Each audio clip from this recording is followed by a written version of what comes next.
She did everything in her power to show him that she loved him no matter what. Police found Stevenson's body Wednesday morning. She'd been shot point blank in the chest.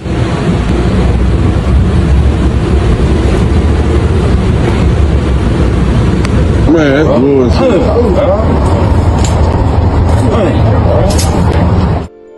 October 25th, 2023, Murdoch Road, Dallas. A jogger finds a woman's body on the side of the road, shot in the chest. One sandal on, one missing, dumped near a cemetery like trash. Her name was Dishaye Stevenson, 35 years old, successful businesswoman, devoted mother. And the man arrested within hours? Her husband. The man she waited 5 years for while he sat in prison. The man she married 7 days after his release. The man she gave everything to, a house, $10,000 cash, fixed his teeth, paid for their entire wedding. He just had to show up. She gave him the world, he gave her a bullet. How does the woman who loved the hardest end up alone on a roadside? This is Felonies. Like, comment, and subscribe. The truth always surfaces. 13 embarrassing questions. Who overthinks everything? Who showers less? Who is always eating? Who has a nicer butt? Who is more possessive? Who drools more? Who is a better driver? Who curses more? Who always sleeps in? Who is always on their phone? Who has the worst singing voice? Who takes the most selfies? Who is the lawbreaker? Dishaye Stevenson was born November 16, 1988 in Dallas, Texas.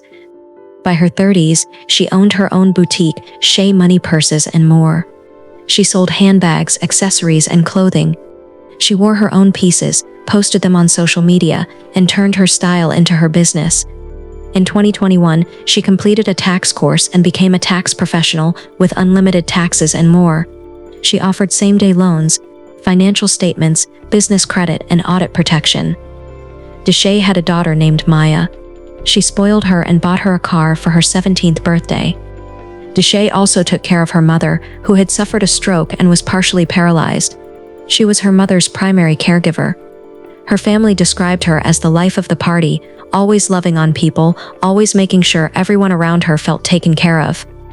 Dishaye was in a relationship with 39-year-old Michael Smith, originally from Florida. He was an upcoming rapper who went by the stage name Miracle Meezy. In 2016, Michael was arrested and sentenced to approximately 5 years in prison. While Michael was locked up, Dishaye gave him her full support. She wrote him letters and visited when she could. For 5 years, Dishaye stayed loyal. May 17, 2021, Michael's release date. Dishaye was outside that prison, recording everything. Yeah, they got my Hi. Girl, I ain't used to all you can call you know me. Yeah, my period. Big Ray, my period. I think I'm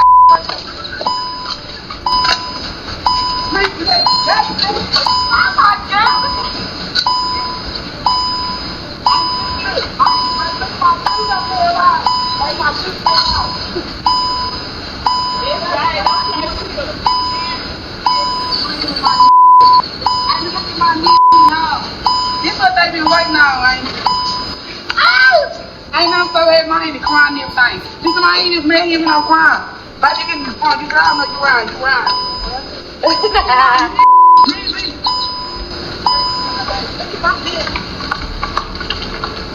I know what you did. Come on, I've got my own way down to play, right? We're beating mine, you say hi. Hey, We got 8 hours, we got. I can't even. Baby, you got my ID. That's. Hey, me too. Yes, thank you so much. Thank you. I can't hear you. I will. Okay. What she say, Mike? She said have a good trip. We gonna try to have a good trip. It's a long way back. What's up, cousin? Yeah, I got him. I got him. Yep. Yes.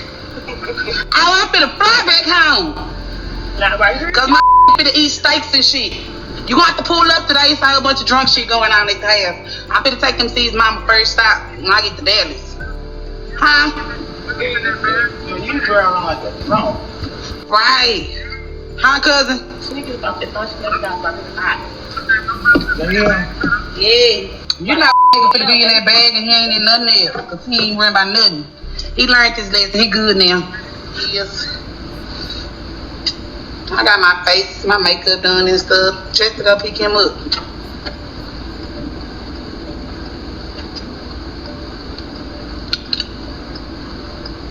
Let me get off.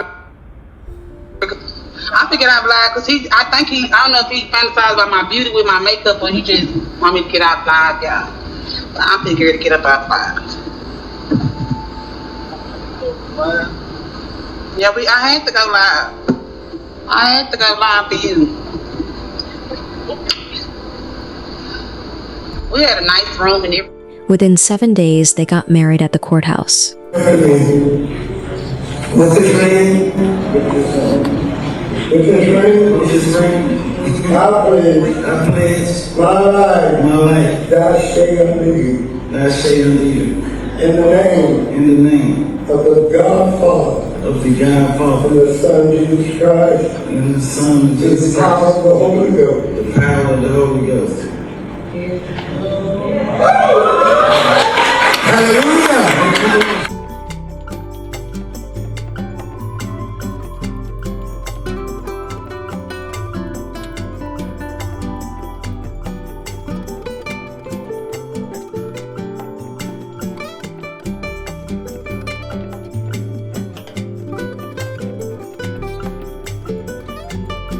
Dishaye wrote about how she prayed for someone to love her, how God sent her a king, how her husband was faithful and treated her like a queen.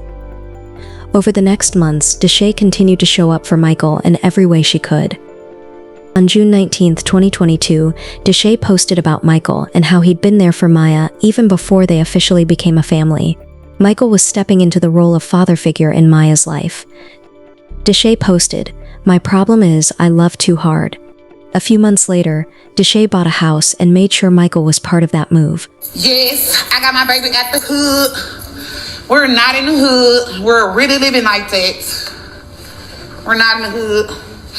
We're really living like that. Thank y'all so much. It's the kitchen area for me. Don't mind my brother in Big Mook. But I got me my new house today. Almost 1,700 square feet, three bedroom, 2 bathroom, 2-car garage, all brick home, period. Leave me alone. I'm doing other shit right now. Coming up next will be my shop, so stay tuned. I will be giving me a shop next. Yes, Brittany cooks. I got to let y'all know when the barbecue, because y'all know I love to cook and I love family gatherings. So it's lit. It's lit. Me and my room right here. My little girl room will be over there and it's another room. No, that's gonna make up that to be knit room. Yes, a jacuzzi tub for me and my nigga.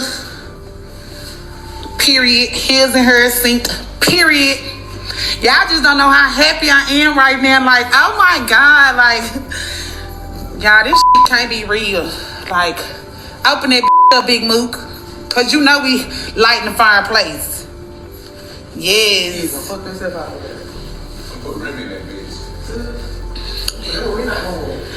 Thank everybody so much. Some of y'all is really actually true. Some of y'all really actually true happy for me. Some people not, but yeah, sis, I can't wait till you come over. You know we having a housewarming and stuff. I'm so excited. Look at my brother, y'all. It's the kitchen for me because I love cooking. My dining room area. Can't wait till I furnish my everything new. Not just past, but new everything. I'm so excited. Y'all just don't know, right, brother? quick. Hey, what you got to eat? We finna load up groceries in here. Talk. Let me let the garage down. Could y'all see that Challenger parked out there? You know, in my driveway. 2-car garage. Leave me alone. Yes. Look at me, look what I'm trying to show half of the house.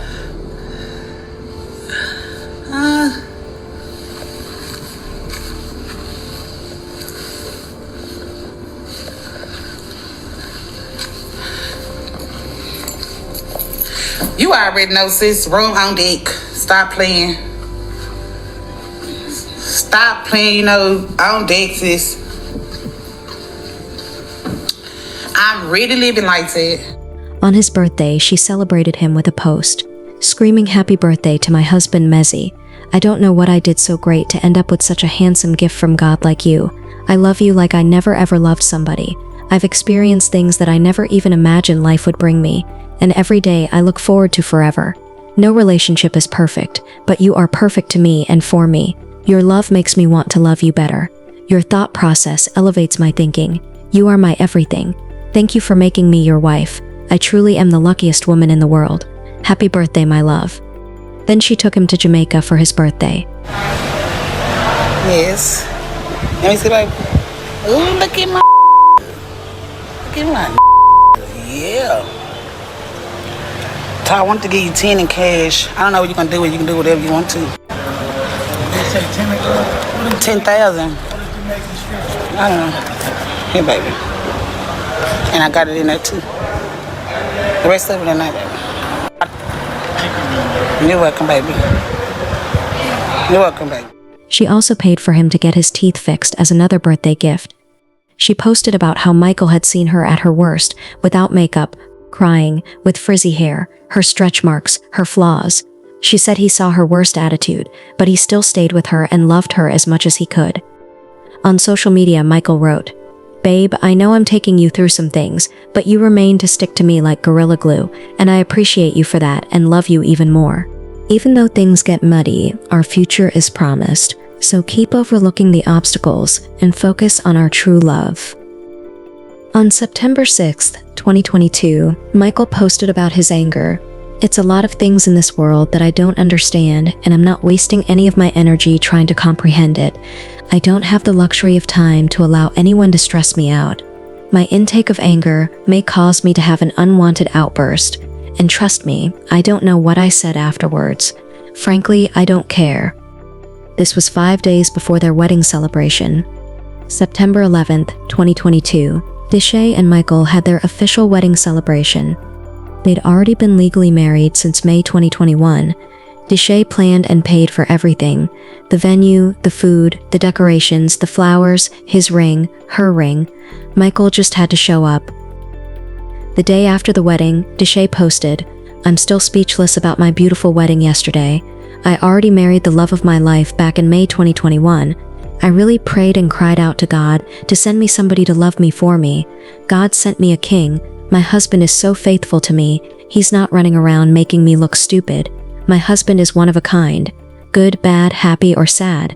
That's my husband. I cry so much because I never felt this kind of love before. It's scary because he treats me like a queen. He shows me what love really means. I married a man, not a little boy." On Valentine's Day, she posted, "Happy Valentine's Day to the world's greatest husband. Today is just another day of me receiving gifts. It's Valentine's Day, Christmas, Thanksgiving, whatever holiday. It's that every day for me. 365 days, he makes me feel like a queen. Anything I want and need, he's going to make sure I get it. Always forehead kisses. Every day, all day, he tells me how much he loves me. How you make my body and soul feel every day. Even when I get on his nerves, the love never changes. Hands down the best man any woman can ask for. Not a day goes by that I don't thank God for you. Happy Valentine's Day, husband." About a year later, Dishaye wrote, "I'm at a place where I can't afford to freely give anymore. Meaning, if I love you, I need for you to love me back. If I care about you, I need for you to care about me too. If I sacrifice for you, I need sacrifices in return. If I protect you, I need to be protected as well. My mental capacity won't allow me to keep pouring from an empty cup. I can't afford to accept one-sided love and energy anymore. We all deserve to be poured into as we pour into others. By October 2023, Dishaye had reportedly had enough. This wasn't the first time she'd thought about leaving, but Michael had always talked her out of it. He convinced her to stay, give him another chance, that things would get better. But this time was different. Michael wasn't handling it well. Family members said Michael had struggled with certain behaviors in the past, and after his release, those issues resurfaced. Dishaye's businesses were thriving. She was successful, independent, and respected in her community. Michael had nothing and depended on her for everything. His home, his money, his lifestyle, all of it came from her, and he hated that. Throughout October, Dishaye and Michael were arguing about the divorce. On October 19, 2023, Dishaye wrote, "If anybody knows me or has been around hanging out with me, they know I'm faithful when it comes to my marriage and my relationship. I don't chat, I don't talk to other men, I don't text other men, I don't flirt with other men, I don't even lead men on to even think they have a chance with me. I never and will never have my husband out here looking like no fool, because when I'm with somebody, I'm with that one man. Why would I risk that?" While Dishaye was posting about loyalty and faithfulness, Michael posted, "I'm out cheating on my wife." On October 21, 2023, Dishaye called her sister Jasmine to wish her a happy birthday. They talked, laughed, and joked around. Then Dishaye said something that would haunt Jasmine forever. She had a feeling something bad was going to happen to her. Jasmine brushed it off, thought Dishaye was just being dramatic. She laughed it off and told her to stop talking like that. It was my birthday, and she called me, she wished me happy birthday. It was like, normal or whatever. We was laughing, joking. And then she just said, like, "Sister, I feel like I'm finna die." So I was like, girl, whatever, brushed it off or whatever, not thinking that's really how she was feeling. Like, I guess she was feeling her death. Dishaye told Jasmine that she and Maya were going to bring her a birthday gift, but they never showed up. On Sunday, October 22nd, Dishaye called Jasmine again. This time, she told her what was really going on. Michael was flipping out, saying weird things, accusing her of trying to set him up. The next day, Jasmine tried calling Dishaye. No answer. October 24th, 2023, Michael asked Dishaye to meet him at his father's apartment complex, Pleasant Village Apartments in Dallas. They needed to talk. Dishaye agreed and drove there. That night, Dishaye's daughter Maya tried to reach her. No response. That wasn't like Dishaye. She never went hours without checking in. Maya called the family. Something was wrong. Dishaye's sister Jasmine and her cousin Nadita immediately started searching. They tracked her car to Pleasant Village Apartments, right where Michael's father lived. Nadita noticed a big handprint on the driver's window. It said that she was missing. We immediately got up and started looking for context clues. The first thing was going to her husband's spot. We went there, it was ghost town. We went to Pleasant Village where a car was it was ducked off between a lot of other cars. And the first thing I seen a big handprint on the driver window. While they were searching, someone saw a post from a community blog. A woman had been found in critical condition about 3 minutes away. Dallas police had responded to a call about a woman found on the side of the road near Melinda Lane and Murdoch Road. When the family arrived, they recognized her clothing. Dishaye was gone. Police immediately started investigating. They went to Michael's home and found his car in the driveway. Inside the car, evidence and one of Dishaye's shoes. The match to the one still on her foot when she was found. Everything pointed to Michael, but he wasn't there. Officers tracked him to a house. He wasn't inside. Then police got another tip. Michael was at a barbershop not far from the first house. He was arrested.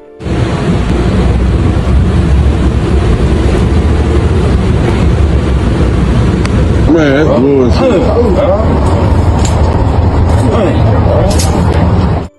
The investigation revealed that Dishaye and Michael had arrived at the apartment complex separately that evening. Dishaye pulled up in her car. Michael pulled up in his. Dishaye got out of her car and got into Michael's vehicle. They sat there for some time before Michael drove away with Dishaye still inside. He drove to a quiet stretch of road near Melinda Lane and Murdoch Road, not far from Lincoln Memorial Cemetery. There, Michael shot Dishaye in the chest, pushed her out of the car, and left her on the side of the road. One shoe stayed in his vehicle, the other was still on her foot. When Michael got back to the apartment complex, he walked through the neighborhood like nothing had happened. At some point that night, he crossed paths with Dishaye's family. Her brother Roar and her sister were out searching, going door to door. When they ran into Michael, they asked if he had seen Dishaye. He said he hadn't seen her and didn't know where she was. When police tested Michael, results showed he was under the influence on the day Dishaye lost her life. Michael was charged. His bond was set at $1 million. Dishaye's family was devastated. They couldn't understand how this had happened. How the man she loved, the man she gave everything to, could do something like this. It wasn't nothing. Monday night, my niece called me around 12 something, and I was asleep. I was hearing my phone, I was hearing Facebook Messenger, and it was like it was just in my dream, but as I kept hearing it, I eventually woke up, and it was my brother's girlfriend saying that my niece haven't heard from her since 4.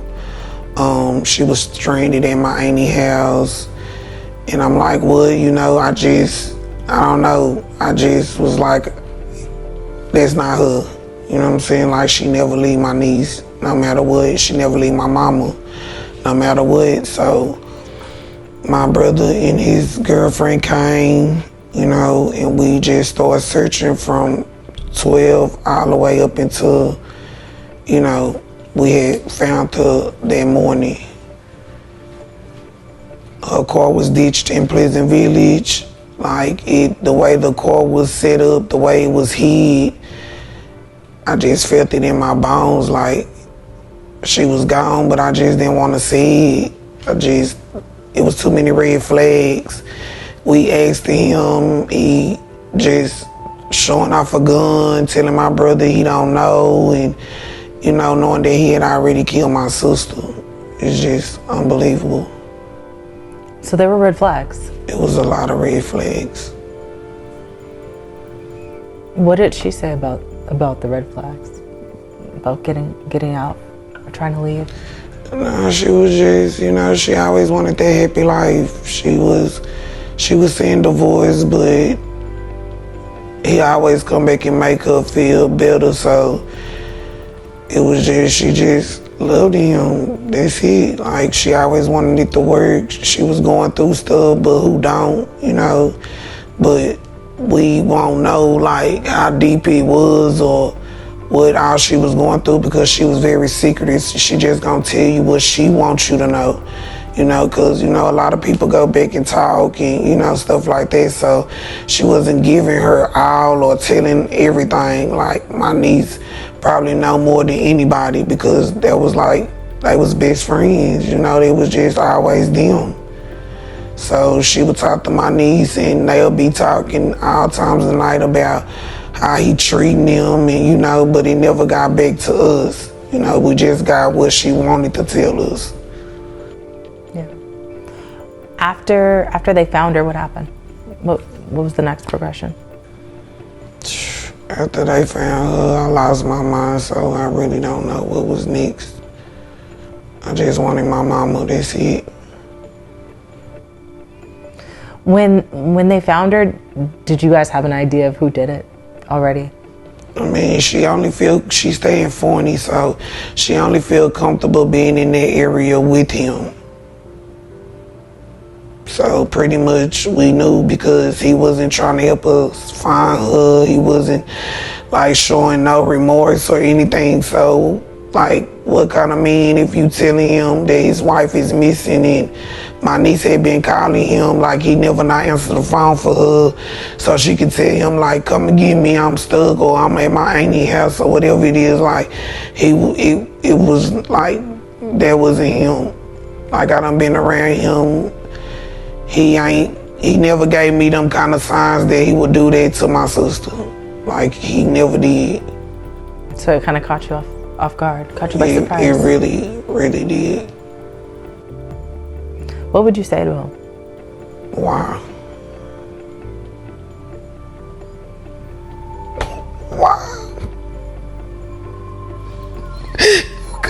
He could have did anything else. So why did you take her from my niece?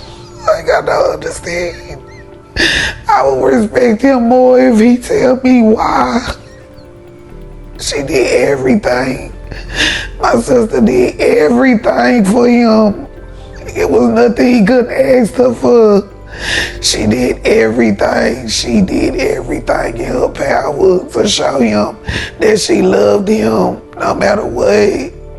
Like, I just don't understand. I just want to know why. Why would you take my sister from us? Like, why? She didn't deserve that. She didn't deserve to be thrown out the car, whatever you did. Like, she didn't deserve none of that. You could have took her legs, her fingers, anything. Like, why would you take my sister's life? You say you love my niece, bro. You can't love her. You took the only thing that she had. The only thing. Yeah, she got us, but it's nothing like her mama. I just really want to ask him why. And then I know Nina was telling me, domestic violence, this is the second time it struck your family. Yes, my auntie went through a bad time with her husband. And my sister wanted to be like my auntie because that's her favorite auntie. Like, she loved my auntie to death. She just wanted to have the biggest house like my auntie did. She just wanted to be happy like my auntie was with her marriage until that accident happened to her. She really looked it up to my auntie, like that was her role model. Yeah. What would you say to someone who might be watching this and be going through a similar situation with domestic violence? Get away. Love is not that deep. Love is not that serious. Especially if you have kids, just get away, get out of the situation.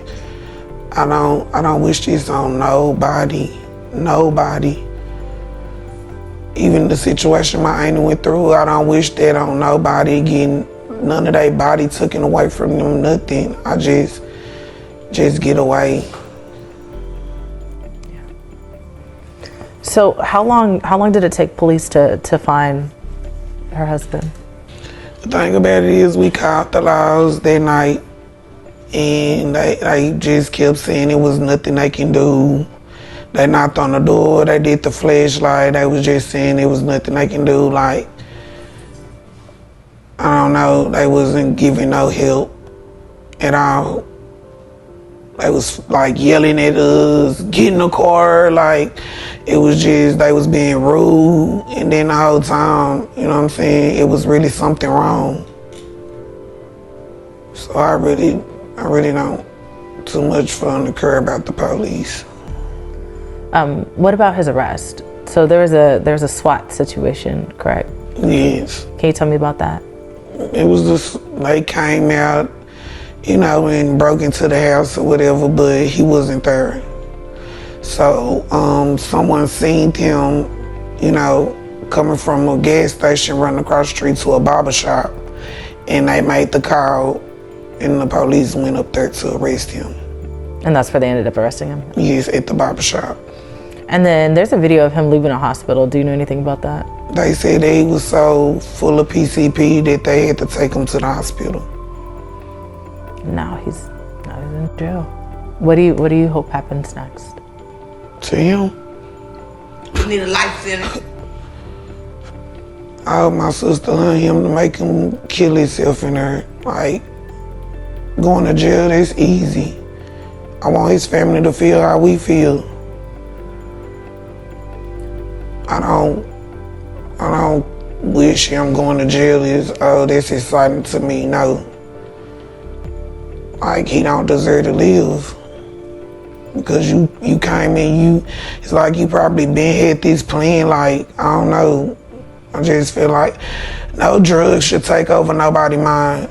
Your mind should be stronger than that. Like, your mind should be stronger than that. You're not a man if you was jealous of a female. And then it wasn't like she didn't give you nothing, she gave you everything. So you was jealous for nothing, like you had it good. I don't care if they fry him, I don't care, he needs to die. That's how I feel. Walk me through just kind of leading up to you finding out what happened. Well, the day before yesterday, my mom called and she told me that her sister had called and said that she was missing. We immediately got up and started looking for context clues. The first thing was going to her husband's spot. We went there, it was ghost town. We went to Pleasant Village where a car was like ducked off between a lot of other cars. And the first thing I seen a big handprint on the driver window. And, you know, I'm a criminal justice major, so I started trying to use like different context clues. And it's a creek like in the apartments. So I was like, well, let's look in the creek. At that time, I was waiting on my mom and the rest of the family to come so we could all go, you know, look for her. And as we looking in the creek, I just started getting chills over my whole body. 2 minutes later, Smash the Topic posted and said that it was a lady shot to death, which was like 3 minutes from where we was at. So immediately when we seen the post on Smash the Topic, we went directly to the location. And when we got there, he was just like, yeah, how they get here so fast? We was already looking. You know, we had been up since like 7 in the morning looking. And when we got there, we, you know, had to describe and, you know, give them some details to identify her. And when they came back, they didn't even want to say it was her.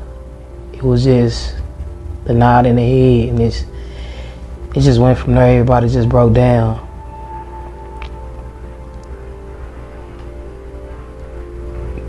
I really don't even have the words because my cousin, she had a load, you know what I mean? Like, boys taking care of my aunt, you know, she paralyzed. She got one daughter that's in high school, graduating next year, that she'll never be able to see. And she strives so hard to get where she was at, and it's just like, I don't even know. Like, she worked so hard to get where she was at, and just to see everything get took from her and her daughter not be able to,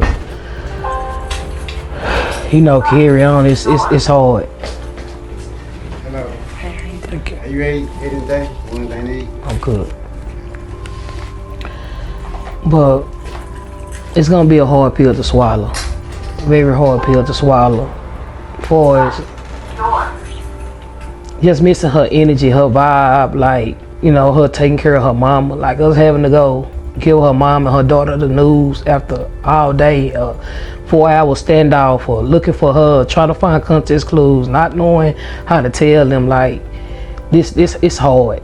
Like, it hurt the city, it hurt a lot of people. Like, she had a lot of love. And, you know, as a family, we're gonna stick beside, you know, and make sure we carry her legacy in a good place. She didn't even get to open her new business that she had just invested in. So it's a lot. What kind of business was it? She a tax preparer, and she had a boutique named after her niece, Shea Money Purses and More. So her sign is up in on Malcolm X at her new shop. So yes, it's a lot of, we got a lot of work to do. So on Facebook, I saw, all these videos. Even if you go on her Facebook, just like her showing how much she loved her husband. She did. And then to hear that, he's the one responsible for this. She stayed down, like the whole time he was incarcerated. She stayed down. She took on all the responsibility by herself. Even when he came, like everything was mapped out. She had everything planned for them. She waited for that day to marry him. And during the time of the wedding, we wasn't seeing eye to eye, so I wasn't even a part of the wedding. But now, I look back and I'm thankful for that. Cause I'm overprotective of my cousins, my mama, my sister, my brother. I'm overprotective, you know. So that's my favorite cousin. Like, we did a lot of stuff together for the first time. I introduced her to a lot of stuff. I kept her motivated. So as right now, I just got to be strong for her mom and her daughter. Was there any signs that anything was going wrong in her marriage? Yeah, of course. You see signs, but don't nobody just want to give up like that. You know what I'm saying? So, and she wanted her marriage to be perfect. You know, everybody want that perfect marriage, that one-time marriage, and she did her big one. Like, I can honestly say, like, she was the perfect wife for him. He just wasn't ready for what she was ready for. Sometimes that'd be the hard part. She thought she could change him because he was a street dude, so she thought she could change him. You know, she was raised in the street a little bit too, but as a female, like, it's different than being a man and raised in the street. So I can't say she did no wrong in her marriage. Like, she really did right in her marriage, and I can't believe he did that. Knowing she took care of her mama full time, her mama paralyzed, bedbound, like, her daughter's all she got. He put a burden on my family. Like, it's tough, even for my kid. I got 8-year-old, like, it's tough. She got nieces and nephews, and her youngest niece was just born on the day that she was murdered, 12 hours later. So it's a big hole in that family right now. Are there any signs that, like, did this catch you guys off guard? It caught us off guard because he was so quiet. He was so laid back. Like, he was sweet in front of us, but behind closed doors, I just feel like he was a monster. And it hurt me more because it's a domestic violence case. My mama lost her legs 5 years ago to a domestic violence case. So she'll never be able to walk again. And to see my cousin go through the same thing and she not make it out, it's hard. I had to be the one to come and give my mom some resuscitation to save her. She was dying. And I just hate that we was just a little bit too late. I don't know if I could have helped, if I could have saved her. So it was signs that led up to certain things. You know, little fights and arguments, and, you know, of course it's signs, but of course they're gonna try to hide that from their loved ones because they don't want you to feel the type of way about the person that they love. But yeah. Do you wish she would have confided in you about it? Yes. Yeah. Tell me a little bit about her. She was outgoing. She was outspoken. Very energetic. She gonna tell you how she feel.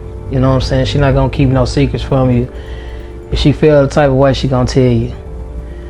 Love family, like, top tier.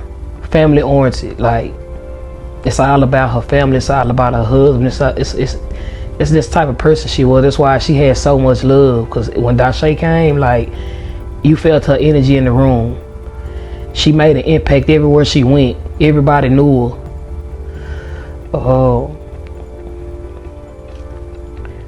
And, you know, like I said, both our moms in a wheelchair, so it's like our bond blew closer and closer because she seen that your mama saw.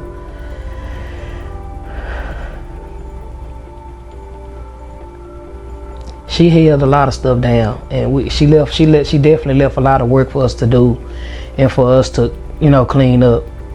And I just hate it came to this situation for her to have to be away from him.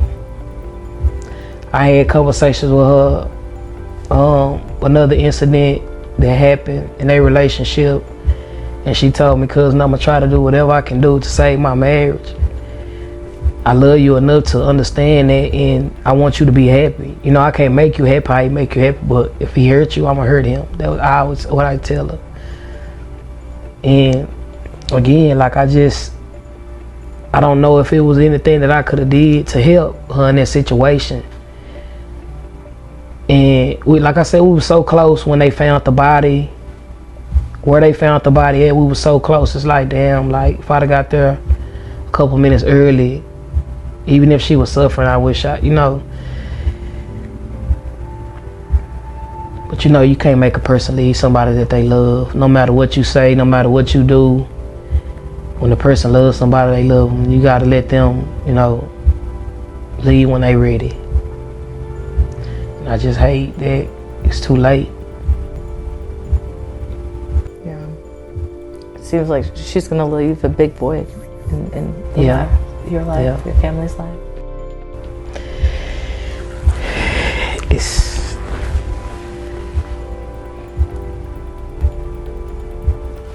I really don't even. I can't even write RIP on nothing. I just keep telling her she hurt me. She hurt me, but my goal right now is to, take care of my aunt as much as I can and help put her daughter through school, because I know that's what she really wanted more than anything. That's her pride and joy, her daughter. That's her best friend. And I know she hurting right now. She trying to stay strong, and that's the reason really why I came here, because I haven't even been open. I came here because I just needed that break. We went and seen her yesterday. She still looked at herself, but it's just different without her being here. Like she's so loud and her energy just so big. It's just like, how can you not? You know what I'm saying? You can't. When she come, she here. She gonna come to your door. She gonna knock like the police. Like, you gonna know it's her. It knocks on the doors, them calls. It's over with. We definitely need strength. We need prayers. It's a big one.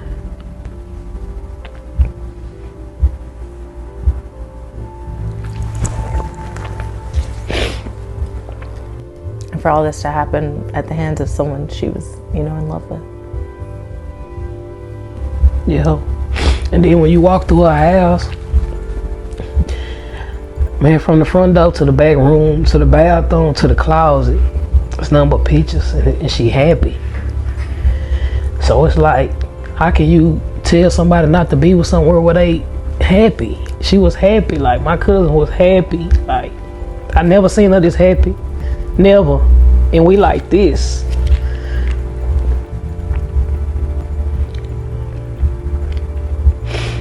Does it make you just think about what could have went wrong? Yeah. I want to know. But don't nobody know but them.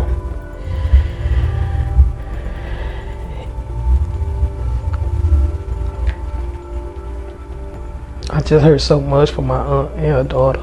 Like, my aunt not 100%, and she can't just, like. But we're gonna make sure they straight. And she used to always tell my mama, like, I'm gonna fight for my marriage like you fought for yours. I'm gonna fight for mine like you fought for yours. That's what she wanted. My mama fought for hers, and she'll never walk again. My cousin fought for hers, and she gone. So it's like, I hate domestic violence. I really do. And we just went to an event like 2 weeks ago, and my mom spoke. She finally told her story, and it touched a lot of people. And I always tell her, like, you gotta open up and talk, because a lot of people don't want to talk about it. A lot of people hide stuff. Because my mom, she hid stuff from us for a long time, but the older you get, you start to notice certain things, and it's an eye opener. And I'm sure her daughter got a lot of stuff balled up, a lot of stuff she know, because that's her mom, and I'm sure they talk. She old enough to understand. But right now she's taking it so good right now. It's scary. She a loner. She the only child, and like I said, her mama's all she really she had. So her brother, he's taking it tough. Baby was due on the same day, and they was best friends. So it's tearing us down, like,